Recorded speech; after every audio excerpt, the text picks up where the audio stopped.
Let's talk about the Kubala kingdom. As I said, this whole thing has been kind of insane to me because these used to be normal people at one point. Okay.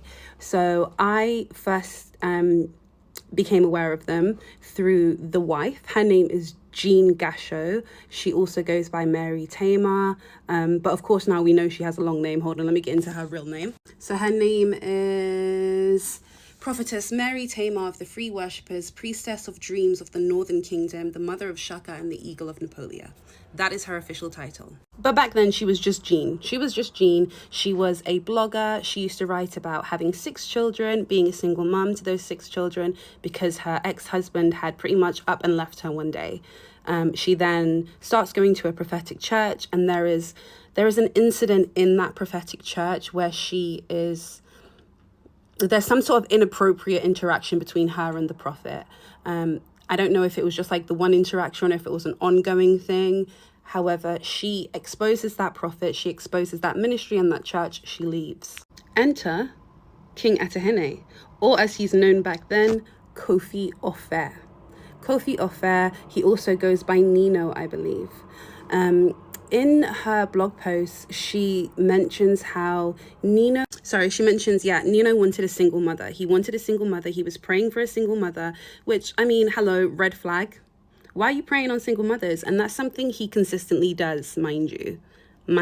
They're all single mothers. They all have children. So yeah, she brings this man over to the UK. She is absolutely enamored by him. She calls him her Boaz. And Boaz is a Bible story.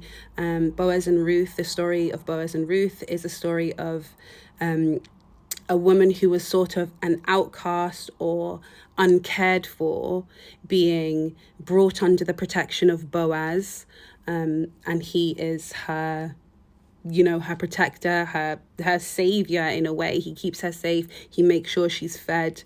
And that's how she saw Nino. She introduced Nino to us. She portrayed him to be an opera singer. He was a property mogul. He had a PR firm.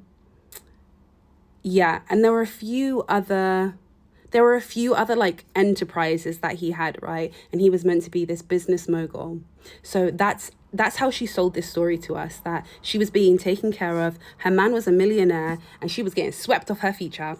It later comes out that the properties were actually Airbnbs that he was subletting, and the PR firm was really him just doing work on Fiverr.